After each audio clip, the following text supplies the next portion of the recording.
বিরতির পর ফিরে আসলাম।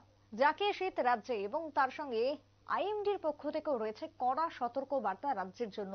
বিশেষভাবে শীত পরিলক্ষিত হচ্ছে। আজকের সর্বনিম্ন তাপমাত্রা 10.2 ডিগ্রি সেলসিয়াস, আপেক্ষিক আর্দ্রতা 80 এবং অন্যদিকে সর্বোচ্চ তাপমাত্রা 22.2 ডিগ্রি সেলসিয়াস পরিলক্ষিত। কথা বলবো আমাদের প্রতিনিধি শতাব্দী দেবনাথ টেলিফোন লাইনে রয়েছে। শতাব্দী, যথেষ্ট শীত এই মুহূর্তে রাজ্যে পরিলক্ষিত হচ্ছে। এক প্রকার শীতের কামড় আমরা দেখতে পাচ্ছি। কি জানাচ্ছে হাওয়া অফিস, এই শীত আর কতদিন থাকবে?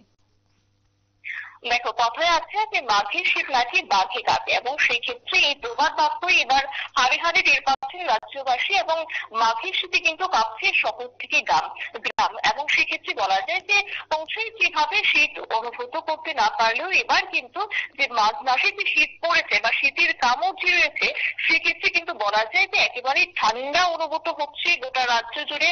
একইভাবে কিন্তু তাপমাত্রা প্রায় প্রত্যেক দিন কিন্তু একটু একটু করে নামছে। এছাড়া ভোরের দিকে কিন্তু একেবারে কুয়াশার দাপট, তার সঙ্গে যে ঠান্ডা, তা কিন্তু একেবারে হাড় কাঁপানো অবস্থা। সেই জায়গায় দাঁড়িয়ে কিন্তু বলা যায় যে গোটা উত্তর ভারত জুড়ে এবং উত্তর পশ্চিম দিল্লি সহ গোটা উত্তর পশ্চিম ভারত জুড়ে কিন্তু শৈত্যপ্রবাহ রয়েছে। এবং সেক্ষেত্রে যেমনটা আমরা লক্ষ্য করেছিলাম যে অযোধ্যা, অর্থাৎ এই অযোধ্যা রাম মন্দির যে দিন প্রতিষ্ঠিত হয়েছিল, সেই জায়গায় দাঁড়িয়ে কিন্তু আজকের বলা যায় যে অযোধ্যাতেও এবার আজকে প্রায় তাপমাত্রা কিন্তু একেবারে 5 ডিগ্রি সেলসিয়াস নেমে গেছে। সেই থেকে যারা দর্শনার্থীরা গিয়েছেন তারাও কিন্তু একেবারে এই ক্ষেত্রে কিন্তু অনেকটাই কাঁপছে ঠান্ডার জেরে। এর পাশাপাশি ইতিমধ্যে যে খবর রয়েছে আবহাওয়ার সূত্রে, অর্থাৎ আবহাওয়া দপ্তর জানাচ্ছে যে বঙ্গোপসাগর থেকে কিন্তু অনেকটা জলীয় বাষ্প প্রবেশ করছে, এবং এই জলীয় বাষ্পের জেরে কিন্তু কিছু কিছু রাজ্যে বলা যাচ্ছে কিছু কিছু জায়গায় তোমার বৃষ্টিপাত লক্ষ্য করা যাচ্ছে। অর্থাৎ সেক্ষেত্রে ঝাড়খণ্ড, ছত্তিশগড়, পাশাপাশি বুধবার সকালে পশ্চিমবঙ্গ এবং দক্ষিণবঙ্গের একাধিক জেলায় কিন্তু বৃষ্টির পরিলক্ষিত হয়েছে। এবং এই ক্ষেত্রে কিন্তু রাজ্যে আপাতত আমাদের পার্বত্য রাজ্য ত্রিপুরা ক্ষেত্রে কিন্তু আপাতত বৃষ্টির সম্ভাবনা আর থাকছে না, কিন্তু সেক্ষেত্রে সতর্কবার্তা অনেকটাই থাকছে। কেননা কুয়াশা, আর এই কুয়াশার জেরে কিন্তু একেবারে দৃশ্যমানতা অনেকটা কমে যাচ্ছে, এবং আগামী দিনেও কিন্তু তাপমাত্রা যেমনটা নামবে, পাশাপাশি কিন্তু কুয়াশা কিন্তু আরো নামার সম্ভাবনা রয়েছে। অর্থাৎ সেক্ষেত্রে দৃশ্যমানতা কিন্তু প্রায় বলা যায় অনেকটাই বলা যায় যে শূন্যের কোটায় কিন্তু নেমে যাচ্ছে দৃশ্যমানতা।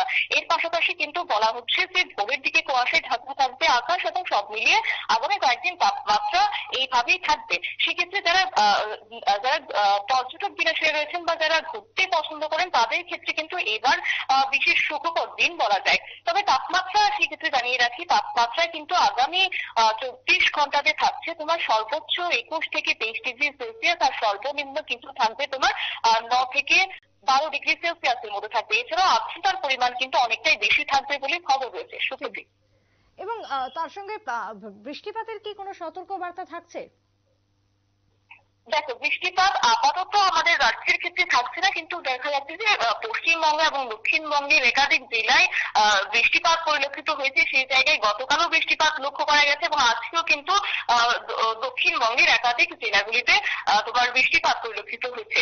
এছাড়া তুষারপাতের সম্ভাবনা মঙ্গলবার থেকে লক্ষ্য করা যাচ্ছে, এবং মঙ্গলবার থেকে কিন্তু এই তুষারপাত রয়েছে। এবং এর ছেড়ে কিন্তু বলা যায় বৃহস্পতিবার পর্যন্ত সিকিম এবং দার্জিলিং সহ কিন্তু যে উত্তর পার্বত্য এলাকা রয়েছে, সেক্ষেত্রে ঠান্ডা অনুভূত হবে। পাশাপাশি সেক্ষেত্রে কিন্তু বলা যায় তুষারপাতের সম্ভাবনা রয়েছে। তবে রাজ্যে আপাতত তেমন ভাবে কোনো বৃষ্টিপাত থাকবে না, কিন্তু মেঘলা আকাশ কিন্তু পরিলক্ষিত হতে পারে রাজ্যের কোথাও কোথাও। সুপ্রীতি, বেশ, ধন্যবাদ শতাব্দী। কথা বলছিলাম আমাদের প্রতিনিধি শতাব্দী দেবনাথের সঙ্গে। তবে একদিকে আবহাওয়ার পূর্বাভাসে এখনো পর্যন্ত যথেষ্ট রাজ্যে শীত থাকবে। আগামীকালকেও সর্বনিম্ন তাপমাত্রা 10-এর ঘরেই থাকবে বলে জানানো হচ্ছে। তার সঙ্গে সর্বোচ্চ তাপমাত্রা 20 থেকে তার আশপাশেই থাকবে বলে খবর। আপাতত রাজ্যের ক্ষেত্রে বৃষ্টিপাতের কোনো সতর্ক বার্তা নেই, কিন্তু অন্যদিকে রাজ্যের বেশ কিছু জেলাতে রয়েছে ভারী কুয়াশার সতর্ক বার্তা, যেমনটা আগরতলা বিমানবন্দর স্থিত আবহাওয়া অফিস জানিয়েছে। ছোট্ট একটা বিরতির পর ফিরে আসছি, সঙ্গে থাকুন।